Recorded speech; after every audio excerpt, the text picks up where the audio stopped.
نحمده ونصلي على رسوله الكريم. أعوذ بالله من الشيطان الرجيم. بسم الله الرحمن الرحيم.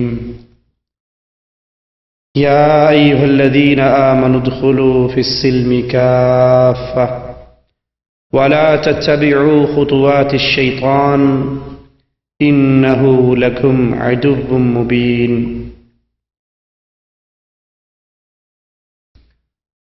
بر صغیر کے مسلمان سال ہا سال سے ہندوؤں کے ساتھ رہے،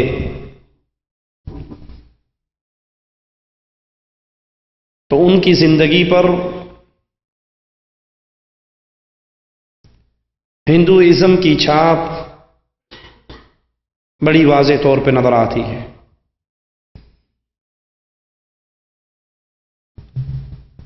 ان کا رہن سہن، ان کی تہذیب و تمدن، اٹھنا اور بیٹھنا، معیشت اور معاشرت، وہ ہندوؤں کے رنگ میں رنگی ہوئی ہے.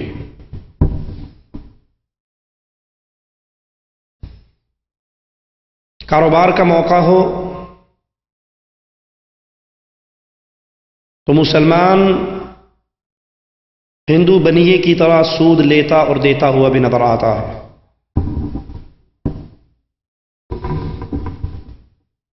زندگی کے عام معاملات ہوں، پیدائش سے لے کر مرنے کے بعد تک کے معاملات،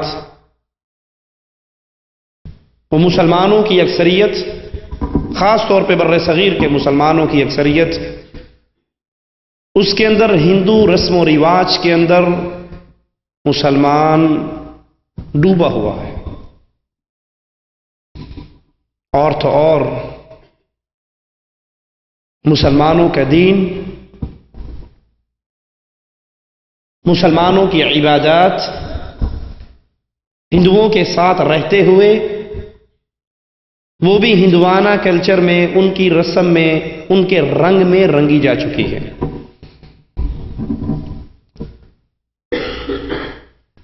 ہندو اگر مندر کو پوجتا ہے، مندروں میں رکھے ہوئے بتوں کو پوجتا ہے،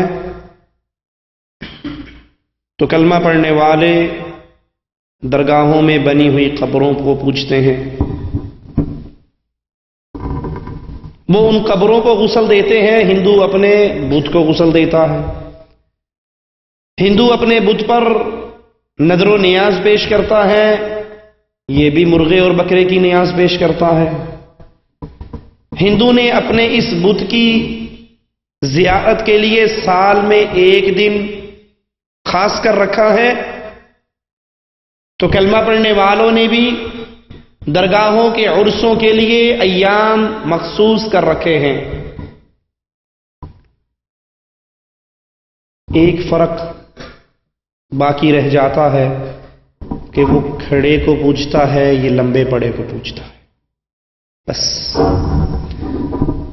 ہندوؤں کے مذہب میں برہمن ان کے مذہبی معاملات میں آل ان آل ہیں، جو چاہے کہے، اس کو روکنے ٹوکنے والا کوئی نہیں ہے. کلمہ پڑھنے والوں کے ہاں بھی صوفی صاحب کی یہی حیثیت ہے. انہیں لاکھ سمجھا لو، اللہ کی کتاب اور رسول کریم صلی اللہ علیہ وسلم کی سنت میں یہ معاملہ ایسے نہیں. وہ کہتے ہیں جی بات تو ٹھیک ہے لیکن ہمارے بزرگوں نے فرمایا ہے. بزرگ غلط نہیں کہہ سکتے. ہندو مذہب کے اندر دین کا سارا ٹھیکیدار برہمن ہوتا ہے. کھشتری کو دینی معاملات کے اندر، مذہبی معاملات میں بولنے کی اجازت نہیں، شودر کو بولنے کی اجازت نہیں. ہمارے ہاں یہ سارا ٹھیکہ ہم نے مولویوں کو دے رکھا. مولوی صاحب جو آپ کہیں گے آپ کے پیچھے اللہ اکبر. ہم میں سے کسی کو بولنے کی اجازت نہیں، ہم میں سے کسی کو کچھ کہنے کی اجازت نہیں. نہ معاشرت بچی، نہ مذہب بچا، نہ معیشت بچی، نہ سیاست بچی. وہ بھی جمہوریت کے دل دادا ہیں تو یہ کلمہ پڑھنے والے بھی جمہوریت کے دل دادا ہیں. وہاں بھی الیکشن ہوتا ہے، یہاں بھی الیکشن ہوتا ہے.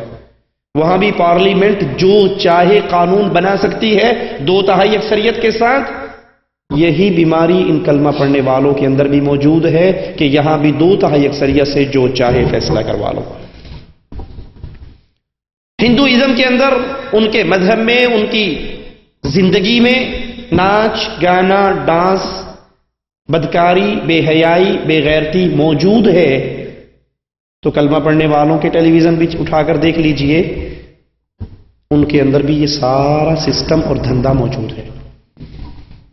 بلکہ حالات یہاں تک پہنچے ہوئے، بعض نام نہاد مسلمانوں کی درگاہوں پر سر ٹیکنے والا ہندو بھی ہے اور مسلمان بھی ہے. کیا خیال ہے انڈیا والے بھائیوں، اجمیر کے درگاہ پر ہندو نہیں آتے؟ بلکہ کئی ایسی درگاہیں ہیں جس پر ہندو اور مسلم لڑائی ہوتی ہے. وہ کہتے ہیں یہ ہمارے بابے کی ہے، وہ کہتے ہیں نہیں یہ ہمارے بابے کی ہے. اسی طرح زندگی کا ایک معاملہ وہ شادی اور بیاہ کا معاملہ ہے. نماز پڑھتے ہوئے ہندو اور مسلمان میں کچھ فرق ہو جائے گا، پتہ لگے گا یہ نماز پڑھ رہا ہے یہ مسلمان ہے، اور یہ نماز نہیں پڑھتا یہ مسلمان نہیں ہے. لیکن شادی ایک ایسا معاملہ ہے، بر صغیر کا مسلمان الا من رحم ربی جب شادی کا موقع آتا ہے، عبداللہ اور رام چندر کی شادی میں کوئی فرق نظر نہیں آتا. کوئی دیکھ کر نہیں پہچان سکتا یہ عبداللہ کی شادی ہو رہی ہے اور یہ رام چندر کی شادی ہو رہی ہے. الف سے لے کر یہ تک A to Z جتنی رسمیں ہندو اپنی شادی پہ کرتا ہے، مسلمان ہونے کا دعوے دار وہ ساری رسمیں اپنی شادی پہ کرتا ہے. اور دلیل کیا دیتا ہے؟ میرا ایک ہی پتر ہے جی، ایتھے نہیں ریج لانی تو پھر کتنے لانی، میرا ایک ہی بیٹا ہے. مولوی صاحب اپنا ذرا دین سنبھال کے رکھو، اپنی حدیثیں اپنے پاس رکھو، آج خوشی کا دن ہے، آج ہمیں اپنی مرضی کر لینے دو، آج ہم جو چاہیں گے وہ ہوگا. اور یاد کر لو مسلمان کو پہچاننا ہو تو 2 ہی موقع ہوتے ہیں، خوشی اور غمی کے. خوشی اور غمی پہ پتہ لگتا ہے یہ اللہ کا ماننے والا ہے یا اللہ کا باغی ہے. شادی کی ابتدا سے لے کر منگنی کے اوپر ہندوؤں کو دیکھ لیجئے، وہ منگنی کریں گے اور دھوم دھڑلے سے منگنی ہوگی، ہزاروں روپے اس منگنی پہ خرچ ہوگا، کئی لاکھ روپے منگنی پہ خرچ ہو جاتے ہیں. اور ویسے ایک پتے کی بات بتاؤں، جتنا پیسہ منگنی پہ زیادہ خرچ ہوتا ہے اتنی جلدی ٹوٹتی ہے اور پھر لڑائیاں ہوتی ہیں، ہم نے منگنی پہ اتنا خرچ کیا تھا ہمارا پیسہ واپس کرو. شادی کا لمحہ آتا ہے، یہ مسلمان دلہا چل رہا ہے، یہ ہندو دلہا چل رہا ہے. ان دونوں کو دیکھ لیجئے، اس نے بھی سیرا باندھا ہوا ہے، اس نے بھی سیرا باندھا ہوا ہے. اس کے گلے کے اندر بھی نوٹوں کے ہار بھرے ہوئے ہیں، اس کے گلے کے اندر بھی نوٹوں کے ہار. لا حول ولا قوت الا باللہ.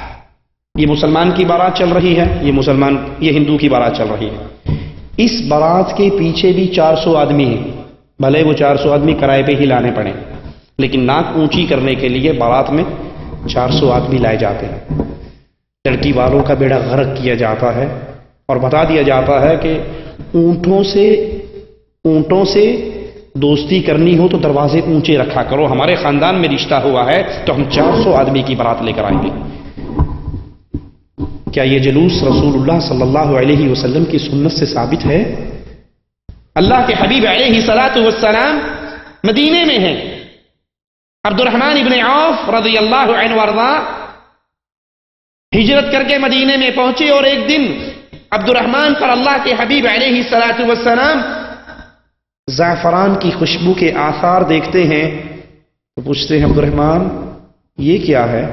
کہتا ہے یا رسول اللہ صلی اللہ علیہ وسلم میں شادی کر چکا ہوں. نبی بھی مدینے میں، عبد الرحمن ابن عوف بھی مدینے میں. تو اگر یہ بارات اسلام میں، یہ جلوس، یہ ہجوم، لڑکی والوں کی کمر توڑنے کا یہ ہندوانہ طریقہ اگر اسلام میں ہوتا تو نبی کو بھی خبر نہ ہوتی. نبی اس کی خوشبو دیکھ کر پوچھ رہے ہیں، یہ زعفران کی خوشبو کے آثار، یہ عورتوں کی خوشبو کے آثار تمہارے اوپر نظر آ رہے، یہ کیا ہے؟ فرماتے ہیں میں شادی کر چکا. کہا ولیمہ کیا؟ کہا نہیں. آپ نے فرمایا ولیمہ کرو، بھلے تم ایک جانور ہی اس میں، ایک بکری کو ہی اس میں ذبح کرو. یہ ہندو کی بارات چل رہی، یہ مسلمان کی بارات چل رہی. مسلمان کی بارات کے سامنے بھی پٹاخے چھوڑنے والے، انار پھوڑنے والے، آتش بازی کرنے والے وہ ساتھ ساتھ چل رہے ہیں، اور ہندو کی بارات کے سامنے بھی ساتھ ساتھ چل رہے ہیں. لا حول ولا قوة الا باللہ. مسلمان کی بارات ہے، اب تو نام میرے خیال تبدیل ہو گیا، ثقافتی سفیر اس بارات کے سامنے ڈانس کرتے ہوئے جا رہے ہیں. یہی نام رکھا گیا نا، نیا نام، ثقافتی سفیر، امن کے سفیر، اداکار، فنکار، فن پار، فن پارائیں، اداکارائیں، بڑے اچھے اچھے نام دیے ہیں. اور اگر حقیقت میں دیکھا جائے پرانی اردو کی کتابیں آج بھی ٹٹول لو تو ان کو ڈوم، مراسی، کنجر، بھانڈ، یہ ان کے اصل نام ہیں. لیکن ترقی ہوگی نا، ہر چیز میں ترقی ہو گئی. اب یہ کنجروں سے، مراسیوں سے، ڈوموں سے، بھانڈوں سے، پیٹنے والوں سے، کوٹھے والوں سے فنکار، ثقافتی سفیر. ثقافتی سفیر یہ ثقافت ہے، یہ کفر کی ثقافت ہے، اسلام کی ثقافت نہیں. مسلمان کی بارات کے سامنے بھی یہ گانے بجانے والے، یہ باجے، اور باجے بھی پھر کئی ڈیزائن کے، ایک لمبی توتی والا آتا ہے، ایک چھوٹی باجی والا آتا ہے، ایک بڑے ڈھول والا آتا ہے. کوئی اپنے وقت پہ وہ بجا رہا ہے، یہ بجا رہا ہے. مسلمان کی بارات بھی ان گانوں، باجوں، ان صداؤں جن کو توڑنے کے لیے محمد رسول اللہ صلی اللہ علیہ وسلم اس دنیا میں آئے اور فرماتے ہیں میں دنیا میں ساز کے آلات کو توڑنے کے لیے آیا ہوں. حدیث میں آتا ہے آقا علیہ والسلام اگر کہیں ان کے کان کے اندر ڈھول کی آواز پڑتی، آپ اپنی انگلیوں کو اپنے کان میں دے دیا کرتے تھے. یہ شیطان کی آواز ہے، یہ شیطان کے طریقے ہیں، یہ اہل ایمان کے طریقے نہیں ہیں. یہ ڈھول، یہ گانے، یہ باجے، یہ انسان کے دل میں نفاق پیدا کرتے ہیں. مسلمان کی بارات چل رہی ہے، آتش بازی بھی ہے، پٹاخے بھی ہیں، حالانکہ یہ مسلمان جانتا ہے نہ یہ سنت رسول اللہ ہے صلی اللہ علیہ وسلم، نہ یہ صحابہ کا طریقہ ہے، نہ یہ ایمان والوں کا طریقہ ہے، بلکہ یہ خودکشی کے اسباب ہے. نہیں پڑھا اپنے اخباروں میں کتنے ہی بار یہ شادی بیاہ پر پھٹنے والے پٹاخے، بجائے جانے والے پٹاخوں کا مواد گھروں میں لا کے رکھا جاتا ہے، گھر میں یہ پٹاخے بنائے جاتے ہیں، اور اچانک اس بارود میں دھماکہ ہوتا ہے اور پوری کی پوری بلڈنگیں اڑ جاتی ہیں اور انسان جل جاتے ہیں. یہ خودکشی کے اسباب ہیں، یہ پیسے کو ضائع کرنے والی بات ہے. اور رسول اللہ صلی اللہ علیہ وسلم نے فرمایا فضول خرچ شیطان کا بھائی ہے.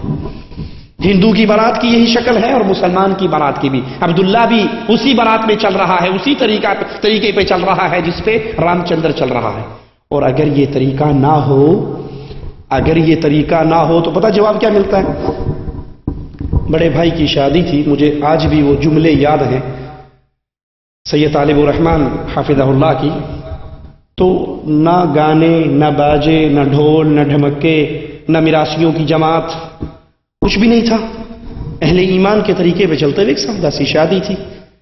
تو ہمیں رشتہ داروں نے بھی اور پڑوسیوں نے بھی کہا آج تمہارے گھر میں شادی ہے یا چارپائی اٹھائی جا رہی ہے، میت ہے یا شادی ہے؟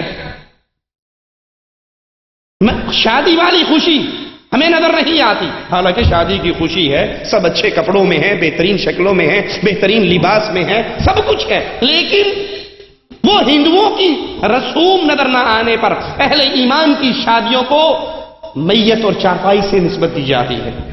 مجھے یاد ہے جب ہم گھر والے اپنے گھر سے سفر کر کے بھائی کی دلہن کے گھر پہ پہنچے اور جہاں ہمیں بٹھایا گیا تو کچھ وہ مانگنے والے پہنچ گئے اور ہم سارے بھائی ایک ہی صوفے پر بیٹھے تھے. دلہا بھی اور دلہے کے بھائی بھی. تو وہ کہنے لگا کچھ دو جی. لڑکی کا بھائی کہنے لگا 500 روپے